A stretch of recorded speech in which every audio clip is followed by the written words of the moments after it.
യോ ഗായ്സ്, അങ്ങനെ ഞാൻ ജുജുത്സു കൈസൻ സീസൺ 3 രണ്ടാമത്തെ എപ്പിസോഡായിട്ടാണ് വന്നിരിക്കുന്നത്. അതിന് മുമ്പായി ചാനൽ ഒന്ന് സബ്സ്ക്രൈബ് ചെയ്ത് നോട്ടിഫിക്കേഷൻ ബെൽ ഓൺ ആക്കി വെക്കാൻ ശ്രദ്ധിക്കുക. അപ്പോൾ നമുക്ക് നേരെ വീട്ടിലേക്ക് കിടക്കാം. ഈ എപ്പിസോഡിൽ നമുക്ക് കാര്യമായ ആക്ഷൻ സീൻസോ അങ്ങനെ മറ്റും നമുക്ക് കാണാൻ സാധിക്കില്ല. അതുകൊണ്ട് തന്നെ ഈ എപ്പിസോഡ് നല്ല ലാഗായിരിക്കും. പക്ഷേ ഈ സീസണിൽ ഇനി തുടർന്നുള്ള എപ്പിസോഡ് വെച്ച് നോക്കുകയാണെങ്കിൽ ഈ എപ്പിസോഡ് വളരെ ഇമ്പോർട്ടൻ്റ് ആണ്. അതുകൊണ്ട് ഞാൻ നിങ്ങൾക്ക് ഈ എപ്പിസോഡ് നന്നായി മനസ്സിലാകുന്ന രീതിയിൽ ബ്രേക്ക് ഡൗൺ ചെയ്യാം. ഇനി ഡൗട്ട് വല്ലതുണ്ടെങ്കിൽ അത് കമൻറ്റിൽ അറിയിച്ചാൽ ഞാൻ ക്ലിയർ ചെയ്ത് തരുന്നതായിരിക്കും. സോ നമുക്കിനി എപ്പിസോഡിലേക്ക് കിടക്കാം. കഴിഞ്ഞ എപ്പിസോഡിൽ തെങ്ങൻ എല്ലാവരും ഗ്രീറ്റ് ചെയ്തെങ്കിലും UK മാത്രം ചെയ്തില്ല. അതിന് കാരണം എന്താണെന്ന് അവർ ചോദിച്ചപ്പോൾ നമ്മൾ ഇതിനു മുന്നേ കണ്ടിട്ടുണ്ടെന്ന് തെങ്കൻ മറുപടി പറയുന്നു. ശേഷം എന്തിനാണ് തെങ്കൻ ഇതിന് ഗേറ്റ് ക്ലോസ് ചെയ്തിരിക്കുന്നതെന്ന് ചോദിച്ചപ്പോൾ തനിക്ക് ആരുടെയും മനസ്സ് വായിക്കാൻ ഇപ്പോൾ കഴിയില്ല. അതുകൊണ്ട് നിങ്ങൾ ചിലപ്പോൾ കെഞ്ചാക്കുമായി മെർജായിട്ടുണ്ടോ എന്ന് ഡൗട്ട് ഉള്ളതുകൊണ്ടാണ് താനത് ക്ലോസ് ചെയ്തിരിക്കുന്നതെന്ന് പറയുന്നു. പക്ഷേ കെഞ്ചാക്കു എന്ന പേര് അവർ ഇതിനു മുന്നേ കേട്ടിട്ടേ ഇല്ലായിരുന്നു. അപ്പോൾ തെങ്കൻ കെഞ്ചാക്കു എന്നത് ഇതിനു മുന്നേ നൊരുത്തോഷിക്കാമോ എന്ന വ്യക്തിയുടെ ഉള്ളിൽ ജീവിച്ച, അല്ലെങ്കിൽ ഇപ്പോൾ സുഗുറു ഗേത്തയുടെ ഉള്ളിൽ വസിക്കുന്ന ആ എൻറ്റിറ്റിയാണ് കെഞ്ചാക്കു. എന്നാൽ പെട്ടെന്ന് യൂജി ഇടയ്ക്ക് കയറി താങ്കൾ എന്താണ് കാണാൻ ഇങ്ങനെ ഇരിക്കുന്നതെന്ന് ചോദിക്കുന്നു. അപ്പോൾ മാസ്റ്റർ തെങ്കൻ, എൻ്റെ കേസ് മൂലം ഞാൻ ഇമ്മോർട്ടൽ ആണെങ്കിലും എൻ്റെ ബോഡിക്ക് വയസ്സാകും. ശേഷം യൂജിയോടായി അവനും ചിലപ്പോൾ ഒരു 500 വർഷം വരെ ജീവിച്ചാൽ എന്നെപ്പോലെ തന്നെ ഇരിക്കുമെന്ന് പറയുന്നു. ശേഷം മാസ്റ്റർ തെങ്കൻ, കഴിഞ്ഞ 12 വർഷം മുമ്പ് സ്റ്റാർ പ്ലാസ്മ വെസലുമായി മെർജ് ആവുന്നതിൽ ഞാൻ പരാജയപ്പെട്ടതിന് ശേഷം എൻ്റെ ഏജിങ് വളരെ ഫാസ്റ്റ് ആയിട്ടായിരുന്നു നടന്നിരുന്നത്. അതുമൂലം എനിക്കെൻ്റെ വ്യക്തിത്വം നഷ്ടമായി. അങ്ങനെ ഞാനും ഈ ലോകത്തിൻ്റെ ഒരു ഭാഗമായി മാറി. അപ്പോഴേക്കും യൂക്കിയും അതിനുശേഷം വേറൊരു സ്റ്റാർ പ്ലാസ്മ വെസൽ ഉണ്ടായിട്ടില്ല. അതുകൊണ്ടായിരിക്കും തെങ്കൻ്റെ സൗണ്ട് ഇങ്ങനെ ഇരിക്കുന്നതെന്ന് അവൾ മനസ്സിലാക്കുന്നു. അപ്പോഴേക്കും മെഗുമിയും യൂത്തയും അവർ അവരുടെ വന്ന ഉദ്ദേശം പറയുന്നു. ഞങ്ങൾക്ക് എങ്ങനെയാണ് പ്രിസം റിയൽത്തിൽ നിന്നും ഗോജോ സെൻസെ റിലീസ് ചെയ്യുക എന്നും പിന്നെ എന്തിനാണ് ഈ കള്ളിങ് ഗെയിം നടത്തുന്നതെന്നും അറിയണം. അതേസമയം അവർ വന്ന വഴി തനിയെ ഫെയ്ഡ് ആവുന്നത് യൂജി ശ്രദ്ധിക്കുന്നു. ശേഷം മാസ്റ്റർ തെങ്കൻ, അതെല്ലാം താൻ പറയാം. അതിനു മുമ്പായി നിങ്ങൾ എൻ്റെ ഈ ഒരു ഡീൽ സമ്മതിക്കണം. ശേഷം തെങ്കൻ പറയുന്നു, യൂത്തോ കുത്സു, യൂക്കി സുകുമോ ആൻഡ് ഡെത്ത് പെയിൻറ്റിംഗ് ബോം അഥവാ ചോസോ, നിങ്ങളിൽ ആരെങ്കിലും 2 പേർ എന്നെ പ്രൊട്ടക്ട് ചെയ്യാനായി ഇവിടെ നിൽക്കണം. പക്ഷേ യൂക്കി അതിനെ എതിർത്ത് അവർക്ക് ആദ്യം ഇതിനെപ്പറ്റി കൂടുതൽ അറിയണമെന്ന് പറയുന്നു. അങ്ങനെ തെങ്കൻ അവർക്ക് കെഞ്ചാക്കുവിൻ്റെ റിയൽ ഗോൾ എന്താണെന്ന് വിശദീകരിക്കുന്നു. കെഞ്ചാക്കുവിൻ്റെ യഥാർത്ഥ ലക്ഷ്യം എന്താണെന്ന് വെച്ചാൽ, സിമ്പിളായി പറഞ്ഞാൽ അത് തോക്കിലുള്ള എല്ലാ മനുഷ്യരുടെയും ഫോഴ്സ്ഡ് ആയിട്ടുള്ള ഒരു എവല്യൂഷനാണ്. അതായത് അവരൊരു നോർമൽ ഹ്യൂമനിൽ നിന്ന് എല്ലാവർക്കും കേസ് ലഭിക്കുന്ന ഒരു സൂപ്പർ ഹ്യൂമനാക്കി മാറ്റുക എന്നതാണ് കെഞ്ചാക്കുവിൻ്റെ ലക്ഷ്യം. അപ്പോൾ മെഗുമി, പക്ഷേ എന്തുകൊണ്ടാണ് കെഞ്ചാക്കു മഹിത്തോയെ കൺസ്യൂം ചെയ്തിട്ടും അയാളുടെ ഐഡിയൽ ട്രാൻസ്ഫിഗറേഷൻ യൂസ് ചെയ്ത ആളുകളെ സോഴ്സറസ് ആക്കി മാറ്റാതിരുന്നതെന്ന് ചോദിച്ചപ്പോൾ തെങ്കൻ സിമ്പിളായി അതിനും ഒരുപാട് കേസ് എനർജി വേണമെന്ന് പറയുന്നു. കൂടാതെ ഇത്രയും വലിയൊരു എവല്യൂഷൻ ഒരു കേസ് ടെക്നിക്ക് യൂസ് ചെയ്ത് ചെയ്യുന്നത് അത്ര എഫിഷ്യൻ്റ് അല്ല. അപ്പോൾ അതിന് പകരമായുള്ള കെഞ്ചാക്കുവിൻ്റെ പദ്ധതി എന്താണെന്ന് വെച്ചാൽ മാസ്റ്റർ തെങ്കനെയും ഹ്യൂമാനിറ്റിയെയും തമ്മിൽ മെർജ് ചെയ്യുക എന്നതാണ്. പക്ഷേ തെങ്കനുമായുള്ള മെർജിങ് സ്റ്റാർ പ്ലാസ്മ വെസലുമായിട്ടല്ലേ നടക്കൂ എന്ന് മെഗുമി ചോദിച്ചപ്പോൾ കഴിഞ്ഞ 12 വർഷമായുള്ള തെങ്കൻ്റെ ഈ എവല്യൂഷൻ മൂലം തനിക്കിപ്പോൾ ആരുമായിട്ട് മെർജ് ചെയ്യാമെന്ന് മാസ്റ്റർ തെങ്കൻ പറയുന്നു. പക്ഷേ നിങ്ങൾ ഒരാളല്ലേ ഉള്ളൂ, പിന്നെ എങ്ങനെയാണ് ഒരുപാട് ആളുകളുമായി മെർജ് ആവുക എന്ന് ചോസോ ചോദിച്ചപ്പോൾ നിങ്ങൾ ഈ കാണുന്ന ഈ ഞാനില്ലേ, അത് ശരിക്കും ഞാനല്ല എന്ന് തെങ്കൻ പറയുന്നു. എന്ന് വെച്ചാൽ തെങ്കൻ്റെ സോൾസ് ഇവിടെ എല്ലായിടത്തുമുണ്ട്. അതായത് അയാൾ നേരത്തെ പറഞ്ഞ പോലെ തെങ്കനും ഈ വേൾഡിൻ്റെ പാർട്ടാണിപ്പോൾ. അങ്ങനെ തന്നെ ഒരു നോർമൽ ഹ്യൂമനുമായി മെർജ് ചെയ്താൽ അവർ പിന്നെ ഒരു സോഴ്സറേക്കാളും പവർഫുൾ ആയിരിക്കും. അതുകൊണ്ട് അവരിൽ ഒരാളുടെ മനസ്സ് മാറിയാൽ തന്നെ ഈ ലോകം അവസാനിക്കും എന്ന് തെങ്കൻ പറയുന്നു. അപ്പോൾ യൂക്കി അതെന്തുകൊണ്ടാണെന്ന് ചോദിച്ചപ്പോൾ ആളുകൾ തമ്മിൽ ഒരു ബൗണ്ടറീസും തന്നെയില്ല. കൂടാതെ ദശലക്ഷക്കണക്കിന് ആൾക്കാരുടെ ഉള്ളിലെ വിഷം ഈ ലോകത്തെ വിഴുങ്ങും. അങ്ങനെ ടോക്കിയോയ്ക്ക് ഇന്ന് സംഭവിച്ചത് നാളെ ഈ ലോകത്തിന് മുഴുവനുമായി സംഭവിക്കും. പക്ഷേ എന്തിനാണ് കെഞ്ചാക്കു ഇത് ചെയ്യുന്നതെന്ന് ചോദിച്ചപ്പോൾ താൻ നേരത്തെ പറഞ്ഞില്ലേ, തനിക്ക് ആളുകളുടെ മനസ്സ് വായിക്കാൻ കഴിയില്ല, അതുകൊണ്ട് തന്നെ ഇതിൻ്റെ കാരണവും തനിക്കറിയില്ല എന്ന് മാസ്റ്റർ തെങ്കൻ പറയുന്നു. എന്നാൽ തെങ്കൻ അതിനെ നിരസിച്ചാൽ ഇതിൽ നിന്ന് ലോകത്തെ രക്ഷിക്കാൻ സാധിക്കില്ലേ എന്ന് മാക്കി ചോദിച്ചപ്പോൾ അവിടെയാണ് യഥാർത്ഥ പ്രശ്നം ഇരിക്കുന്നതെന്ന് തെങ്കൻ പറയുന്നു. എന്തെന്നാൽ തൻ്റെ ഈ എവല്യൂഷൻ മൂലം താനൊരു മനുഷ്യരിൽ നിന്നും ഇപ്പോൾ ഒരു കേഴ്സായി മാറിയിരിക്കുകയാണ്. അതിനാൽ കെഞ്ചാക്കുവിന് തന്നെ എപ്പോൾ വേണമെങ്കിലും കേസ് സ്പിരിറ്റ് മാനിപ്പുലേഷൻ യൂസ് ചെയ്ത് അബ്സോർവ് ചെയ്യാൻ സാധിക്കും എന്ന് തെങ്കൻ പറയുന്നത് കേട്ട് അവരെല്ലാം ഞെട്ടുന്നു. അതുകൊണ്ടാണ് തൻ്റെ യഥാർത്ഥ body tomb of the star കോറിഡോറിലേക്ക് വരുന്ന എല്ലാറ്റിനെയും റിജക്റ്റ് ചെയ്യുന്നത്. കൂടാതെ അതുകൊണ്ടാണ് അയാളെ തങ്ങൾ പ്രൊട്ടക്ട് ചെയ്യണമെന്ന് പറഞ്ഞെന്ന് യൂത്ത മനസ്സിലാക്കുന്നു. കൂടാതെ താൻ കഴിഞ്ഞാൽ ഭാര്യ ടെക്നിക്സിൽ രണ്ടാമത് നിൽക്കുന്നത് കെഞ്ചാക്കുവാണ്. അതിനാൽ എപ്പോൾ വേണമെങ്കിലും അയാൾക്ക് ഇത് തകർത്ത് ഇങ്ങോട്ടേക്ക് വരാം. ശേഷം യൂക്കി ചോദിക്കുന്നു, കെഞ്ചാക്കു ആദ്യം സ്റ്റാർ പ്ലാസ്മ വെസലിനെ കൊന്നു. ശേഷം തെങ്കനെ ഇവോൾവ് ചെയ്യാനായി 12 വർഷം വിട്ടു. അങ്ങനെ അതിനുശേഷം അയാൾക്ക് നിങ്ങളെ അബ്സോർവ് ചെയ്ത് കൺട്രോൾ ചെയ്യാൻ സാധിക്കും. പക്ഷേ കെഞ്ചാക്കു സുഗുണയുടെ കാലത്തും ജീവിച്ച ഒരു സോഴ്സറായിരുന്നു. പക്ഷേ എന്നിട്ടും എന്തിനാണ് 1000 വർഷം അയാൾ ഇതിനു വേണ്ടി കാത്തിരുന്നത്? അപ്പോൾ തെങ്കൻ, ഞാനും സ്റ്റാർ പ്ലാസ്മ വെസലും പിന്നെ 6S യൂസറും തമ്മിൽ വിധിയാൽ കണക്റ്റഡ് ആണ്. കെഞ്ചാക്കു ഇതിനു മുന്നേ 6S യൂസർ മൂലം 2 തവണ പരാജയപ്പെട്ടിട്ടുണ്ട്. എന്നാൽ രണ്ടാമത്തെ തോൽവിക്ക് ശേഷം കെഞ്ചാക്കു അടുത്ത സ്റ്റാർ പ്ലാസ്മ വെസലിനെയും അടുത്ത 6S യൂസറിനെയും അവർ ജനിച്ച ഉടനെ തന്നെ കൊന്നുകളഞ്ഞു.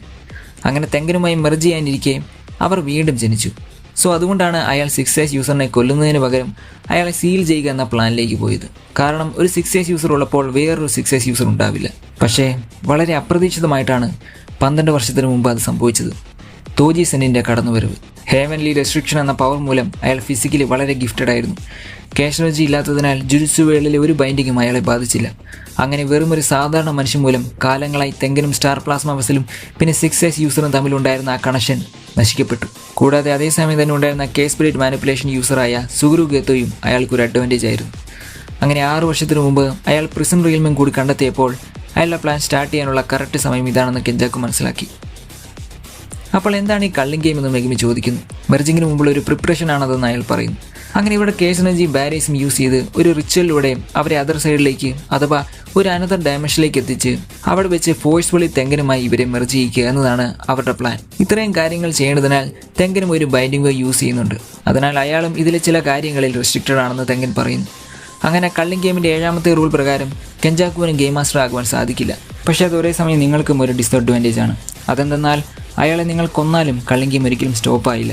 ഒന്നെങ്കിൽ എല്ലാ പ്ലേയേഴ്സും മരിക്കണം, അല്ലെങ്കിൽ എല്ലാ പ്ലേയേഴ്സും ഗെയിമിൽ നിന്ന് കിറ്റ് ചെയ്യണം. അതും അവരുടെ മരണത്തിന് തന്നെ കാരണമാകും. അങ്ങനെ അവരുടെ റിച്വലിനെ തടസ്സപ്പെടുത്താൻ ഒന്നിനും കഴിയരുത് എന്നതുകൊണ്ടാണ് അവിടെ കള്ളിംഗ് ഗെയിം റൂൾസ് വെച്ചിരിക്കുന്നത്. അങ്ങനെ അവർ എന്തായാലും ഗെയിമിൽ പാർട്ടിസിപ്പേറ്റ് ചെയ്തിട്ട് 100 പോയിന്റ്സ് വെച്ച് മെഗുമിയുടെ സിസ്റ്ററിനെ പോലുള്ള ഗെയിമിൽ നിന്ന് അൺവില്ലിംഗ് ആയിട്ടുള്ള എല്ലാ പ്ലേയേഴ്സിനും വിഡ്രോ ചെയ്യിക്കുക എന്ന റൂൾ ആഡ് ചെയ്യാം എന്ന് യൂത്ത പറയുന്നു. അതേസമയം മെഗുമി നമ്മൾ എങ്ങനെയെങ്കിലും ആദ്യം ഗോജോ സെൻസെ പുറത്തെത്തിക്കണം, ബാക്കിയെല്ലാം സെൻസെ നോക്കുകയുള്ളൂ എന്നവൻ പറയുന്നു. അങ്ങനെ അവരുടെ ഗോൾ ഫിക്സ് ചെയ്യുന്നതിന് മുന്നേ ആരൊക്കെയാണ് തൻ്റെ ഗാർഡ്സായി നിൽക്കുക എന്ന് മാസ്റ്റർ തെങ്കൻ ചോദിക്കുന്നു. അപ്പോഴേക്കും ചോസുവും യൂക്കിയും ഞങ്ങൾ നിൽക്കാമെന്ന് പറഞ്ഞ് സ്വയം മുന്നിലേക്ക് വരുന്നു.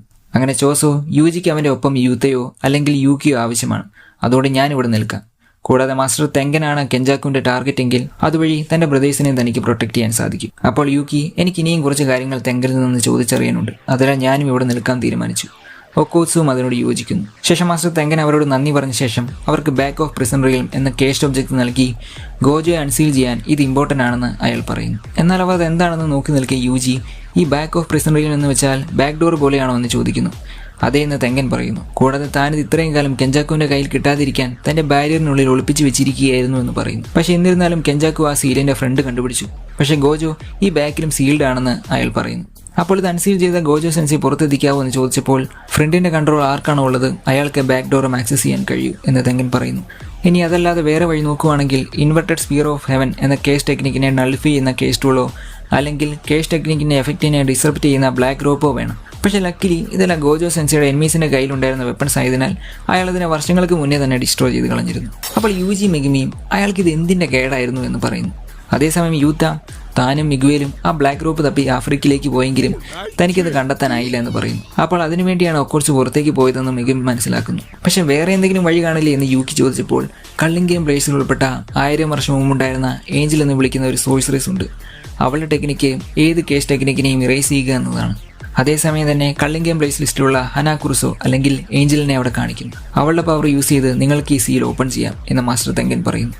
എന്നാൽ ഈ ഏഞ്ചൽ ഇപ്പോൾ എവിടെയാണുള്ളത് എന്ന് ചോദിച്ചപ്പോൾ ഈസ്റ്റേൺ ടോക്കിയിലുള്ള ഏതോ കോളനിയിലാണെന്ന് പറയുന്നു. പക്ഷേ അവിടെ കെഞ്ചാക്കുവിൻ്റെ ബാരിയേഴ്സ് ഉള്ളതിനാൽ കറക്റ്റ് ലൊക്കേഷൻ തരാൻ തനിക്ക് സാധിക്കില്ല എന്ന് തെങ്കൻ പറയുന്നു. ശേഷം തെങ്കൻ ജപ്പാനിലെ കള്ളിംഗ് ഗെയിം നടക്കുന്ന 10 കോളനീസിൻ്റെ ബാരിയേഴ്സ് അവരെ കാണിക്കുന്നു. ഈ കോളനീസിനെ എല്ലാം കണക്ട് ചെയ്ത് അതിനുള്ളിലുള്ള എല്ലാവരെയും തെങ്കനുമായി മെർജ് ചെയ്യിക്കും എന്ന് അയാൾ പറയുന്നു. പക്ഷേ ഹൊക്കൈഡോ എന്നത് ഒരു സീക്രട്ട് ഏരിയ ആയതിനാൽ ആ സ്ഥലം ഇതിൽ ഉൾപ്പെട്ടിട്ടില്ല എന്ന് യൂക്കി മനസ്സിലാക്കുന്നു. ശേഷം ഇത് കംപ്ലീറ്റ് ആവാൻ എത്ര സമയം വേണ്ടിവരും എന്ന് മെഗുമി ചോദിച്ചപ്പോൾ അത് ഗെയിമിനെ ഡിപ്പെൻഡ് ചെയ്തിരിക്കും, എന്നിരുന്നാലും 2 മാസം മതിയാകുമെന്ന് അയാൾ പറയുന്നു. അങ്ങനെ മാക്കി ഇന്ന് ഒക്ടോബർ 9 രാവിലെ 9 മണി നവംബർ 1 മുതൽ ആളുകൾ സോഴ്സറേഴ്സായി എവേക്കൺ ചെയ്യാൻ തുടങ്ങും. അപ്പോൾ സുമിക്കി ഫിഷുകളെ രക്ഷിക്കാൻ ഇനി 15 ദിവസവും 15 മണിക്കൂറും ബാക്കിയുണ്ടെന്ന് മെഗുമി പറയുന്നു. അതേസമയം കള്ളിംഗ് ഗെയിമിൻ്റെ സെക്കൻഡ് റൂൾ പ്രകാരം ഗെയിമിൽ പാർട്ടിസിപ്പേറ്റ് ചെയ്യാത്തവരെ കേസ് ടെക്നിക് റിമൂവിലേക്ക് നയിക്കും. എന്ന് വെച്ചാൽ അവർ മരണപ്പെടും എന്നല്ലേ തെങ്കൻ നേരത്തെ പറഞ്ഞത് എന്ന് മെഗുമി ചോദിക്കുന്നു. അയാളത് സമ്മതിക്കുന്നു. ഒപ്പം ഷോക്കോ അതിൻ്റെ കാരണവും വിശദീകരിക്കുന്നു. കേസ് ടെക്നിക് റിമൂവൽ സംഭവിക്കുന്നത് ഐഡിയൽ ട്രാൻസ്ഫിഗറേഷനിലൂടെയോ ബൈൻഡിംഗ് വേവിലൂടെയോ അല്ല, അത് പ്ലേയേഴ്സിൻ്റെ ബ്രെയിനിൽ വരുന്ന എന്തോ ആൾട്രേഷൻ മൂലമാണ്. അതുകൊണ്ടാണ് അവർ മരിക്കുന്നത്. അപ്പോൾ മാക്കി തന്നെ പോലുള്ള കേസ് ടെക്നിക് ഇല്ലാത്തവർ ഗെയിമിൽ പാർട്ടിസിപ്പേറ്റ് ചെയ്യാൻ റിഫ്യൂസ് ചെയ്താലും അവർ സേഫ് ആയിരിക്കും. അതുപോലെ തന്നെ പാണ്ഡയും സേഫ് ആണോ എന്ന് മാക്കി ആശ്ചര്യപ്പെടുന്നു. കാരണം പാണ്ഡയ്ക്ക് ബ്രെയിൻ ഇല്ലായിരുന്നു. ശേഷം റൂൾ നമ്പർ 3 പ്രകാരം കോളനിയിലേക്ക് കയറുന്ന എല്ലാവരെയും പ്ലേയേഴ്സാക്കി കണക്കാക്കപ്പെടും. പക്ഷേ സിവിലിയൻസ് ആയിട്ടുള്ളവർക്ക് അവിടെ നിന്ന് രക്ഷപ്പെടാൻ ഒരൊറ്റ ചാൻസ് നൽകും. പക്ഷേ അതിനായി പ്രത്യേകിച്ച് റൂൾസ് ഒന്നും തന്നെ വെച്ചിട്ടില്ല. ഗെയിം സ്റ്റാർട്ട് ചെയ്ത അടുത്ത നിമിഷം എല്ലാ പ്ലേയേഴ്സിനും അവരുടെ ബാരലിൽ നിന്നും എക്സിറ്റ് ചെയ്യുക എന്നൊരു ഗോൾ നൽകും. ഇതവരെ കളി കുറച്ച് ഇൻട്രസ്റ്റിംഗ് ആക്കുകയും അതുവഴി എല്ലാ പ്ലേയേഴ്സും മറ്റുള്ള കോളനിയിൽ എത്തുന്നതിനും കാരണമാകും. അതുവഴി എല്ലാത്തിലും പ്ലേയേഴ്സ് ഉണ്ട് എന്ന് ഉറപ്പുവരുത്തുവാനും സാധിക്കും. കൂടാതെ ഇങ്ങനെയൊക്കെ ചെയ്യുന്ന വഴി അവർ സ്വന്തം ഇഷ്ടപ്രകാരമാണ് ഇതിലേക്ക് വന്നത് എന്ന് അവർക്ക് സ്വയം ബോധ്യം വരുത്തണം. അങ്ങനെ അവർ നൽകുന്ന ബാരിയേഴ്സിന്റെ പവർ കൂട്ടാൻ ഈ ഒരു ബൈൻഡിംഗ് വാൾ സഹായിക്കും. ഇതെല്ലാം കേട്ടിട്ട് യുജിയും ഇപ്പോൾ നിങ്ങളെപ്പോലെ കിളി പോയിരിക്കുകയാണെന്ന് പറയുന്നു. ശേഷം 5ാമത്തെ റൂൾ കണ്ട അവർ കെഞ്ചാക്കു അല്ലെങ്കിൽ പിന്നെ ആരാണ് ഗെയിം മാസ്റ്റർ എന്ന് മെഗുമി ചോദിക്കുന്നു. എല്ലാ പ്ലേയേഴ്സിനും അവരോടൊപ്പം കൊഗനെ എന്നൊരു ഷിഗുഗാമിയെ ലഭിക്കും. പക്ഷേ അവർ ഗെയിം മാസ്റ്റർ ആയിട്ടല്ല, പകരം അതൊരു ഗെയിമിൻ്റെ ഇൻ്റർഫേസ് പോലെയാണ് വർക്ക് ചെയ്യുക. അതിനെ ബാക്കപ്പ് ചെയ്യുന്ന പ്രോഗ്രാമാണ് കള്ളിംഗ് ഗെയിം. ചുരുക്കി പറഞ്ഞാൽ കള്ളിംഗ് ഗെയിം തന്നെയാണ് അതിൻ്റെ ഗെയിം മാസ്റ്റർ. അങ്ങനെ റൂൾ 6 നോക്കിയ ശേഷം പുതിയ റൂൾ ചേർക്കാൻ മാത്രമേ പറ്റൂ, അല്ലാതെ ഓൾറെഡി ഉള്ള റൂൾ മാറ്റാൻ പറ്റില്ല എന്ന് യുക്കി കാണുന്നു. പക്ഷേ മെഗുമി നമുക്കവ ഇൻഡയറക്റ്റായി കൗണ്ടർ ചെയ്യുന്ന രീതിയിൽ പുതിയൊരു റൂൾ സെറ്റ് ചെയ്യാമെന്ന് പറയുന്നു. പക്ഷേ 8ാമത്തെ റൂൾ പ്രകാരം ഗെയിം മാസ്റ്റർ ഈ റൂൾ പാലിക്കാതെ ബയാസ്ഡായി ഒരു തീരുമാനമെടുക്കാൻ സാധ്യതയില്ല എന്ന് ചോദിച്ചപ്പോൾ കള്ളിംഗ് ഗെയിം പ്ലേയേഴ്സ് എല്ലാവരെയും ഈക്വൽ ആയിട്ടായിരിക്കും ഗെയിം മാസ്റ്റർ കാണുക എന്ന് തെങ്കൻ പറയുന്നു. ശേഷം ലാസ്റ്റ് റൂൾ വായിച്ചപ്പോൾ എല്ലാവരും ഒരാളെയെങ്കിലും മിനിമം കൊന്നിരിക്കണമല്ലേ എന്നോർത്ത് വിഷമിച്ച യുജിയോട് മെഗുമി നമുക്കതിന് പകരം വേറൊരു വഴിയുണ്ടെന്ന് പറയുന്നു. അങ്ങനെ കാര്യങ്ങളെല്ലാം മനസ്സിലാക്കി അനലൈസ് ചെയ്ത ശേഷം അവർ ഓരോരുത്തരുടെയും മിഷൻസ് എക്സ്പ്ലെയിൻ ചെയ്യുന്നു. ചോസോയും യൂക്കിയും ഇവിടെ നിന്ന് മാസ്റ്റർ തെങ്കനെ ഗാർഡ് ചെയ്യും. അതേസമയം മാക്കി സെനിൻ ക്ലാനിലേക്ക് തിരിച്ചു ചെന്ന് അവിടെ നിന്ന് കേസ് ടൂൾസ് എല്ലാം റിക്കവർ ചെയ്യും. ഗോജോ സെൻസയെ സീലാക്കിയതിനാൽ ജുജുത്സു കയ്യിൽ വെച്ചിരുന്ന കേസ് ടൂൾസ് എല്ലാം സെനിൻ ക്ലാനും കമോ ക്ലാനും അവിടെ നിന്ന് എടുത്തിരുന്നു. പക്ഷേ മെഗുമി ഇപ്പോൾ സെനിൻ ക്ലാൻ്റെ ഹെഡായതിനാൽ അതിനെക്കുറിച്ച് പേടിക്കേണ്ട കാര്യമില്ല. പക്ഷേ യുജി ഇത് കേട്ട് സർപ്രൈസ്ഡ് ആവും. പക്ഷേ മെഗുമി താനത് പിന്നെ എക്സ്പ്ലെയിൻ ചെയ്യാമെന്ന് പറയുന്നു. അതുകൊണ്ട് തനിക്ക് സെനിൻ്റെ ആർമറിൽ നിന്ന് മെഗുമിയുടെ പെർമിഷൻ പ്രകാരം ടൂൾസ് കളക്ട് ചെയ്യാൻ സാധിക്കുമെന്ന് മാക്കി പറയുന്നു. അതിനുശേഷം പാണ്ഡയെ റിക്രൂട്ട് ചെയ്യാൻ ജൂസോ കുമിയോടെ ലൊക്കേഷനും മാക്കി തെങ്കനോട് ആവശ്യപ്പെടുന്നു. ശേഷം യൂത്ത താൻ നേരെ ഏതെങ്കിലും കോളനിക്കുള്ളിൽ കയറി കള്ളിംഗ് ഗെയിമിൽ പാർട്ടിസിപ്പേറ്റ് ചെയ്യാമെന്നും ശേഷം അതിനെക്കുറിച്ചുള്ള മാക്സിമം ഇൻഫർമേഷൻ സുമിക്ക് ജോയിൻ ചെയ്യുന്നതിന് മുന്നേ കളക്ട് ചെയ്യാമെന്നും പറയുന്നു. കൂടാതെ നമ്മൾ പരസ്പരം ഫൈറ്റ് ചെയ്യേണ്ടി വരാതിരിക്കാൻ താൻ ഒറ്റയ്ക്ക് വേറെ കോളനിയിലായിരിക്കുമെന്ന് യൂത്ത പറയുന്നു. പക്ഷേ അങ്ങനെ വേറെ കോളനിയിലാണെങ്കിൽ സെൽഫോൺസ് റേഞ്ച് ബാരിയേഴ്സ് മൂലം സ്റ്റോപ്പ് ആയിരിക്കും. അതിനാൽ യുജി ഇനി എങ്ങാനും സുക്കുണയെ മാറിയാൽ തനിക്കത് നേരത്തെ അറിയാൻ കഴിയില്ല എന്ന് പറഞ്ഞ് അവർ എന്ത് ചെയ്യുമെന്ന് വിചാരിച്ചിരുന്നപ്പോൾ മെഗുമി ഇപ്പോൾ അതിനെപ്പറ്റിയൊന്നും ചിന്തിക്കേണ്ട, ഞാൻ നോക്കിക്കൊള്ളാം എന്ന് പറയുന്നു. പക്ഷേ ഇനി അങ്ങനെ സംഭവിച്ചാലും ഞാൻ മരിച്ചിട്ടേ അത് നടക്കൂ എന്ന് മെഗുമി പറയുന്നു. ശേഷം മാക്കി അവരുടെ രണ്ടുപേരുടെയും മിഷൻസ് എന്താണെന്ന് പറയുന്നു. നിങ്ങൾ രണ്ടുപേരും പോയി ഹക്കാരി എവിടെയാണെന്ന് കണ്ടുപിടിക്കണം. ആരെ ഈ ഹക്കാരി എന്ന് ചോദിച്ചപ്പോൾ യൂത്ത കിഞ്ചി ഹക്കാരി ഒരു 3rd ഇയർ സ്റ്റുഡൻ്റ് ആണ്. പക്ഷേ അയാൾ ഇപ്പോൾ സസ്പെൻഷനിലാണ്. നമ്മളുടെ എണ്ണം ഇപ്പോൾ കുറവായതിനാൽ കഴിവുള്ള ആരെയും നമ്മൾ റിക്രൂട്ട് ചെയ്യണം. പക്ഷേ ഈ ഹക്കാരി പവർഫുൾ ആണോന്നോ വേണമെന്ന് വെച്ചാൽ എന്നെ വരെ തോൽപ്പിക്കാൻ അയാൾക്ക് കഴിയും എന്ന് യൂത്ത പറയുന്നു. പക്ഷേ പൊസസീവ് അടിച്ചതാണോ എന്നറിയില്ല. മാക്കി അതിനോട് യോജിക്കുന്നില്ല.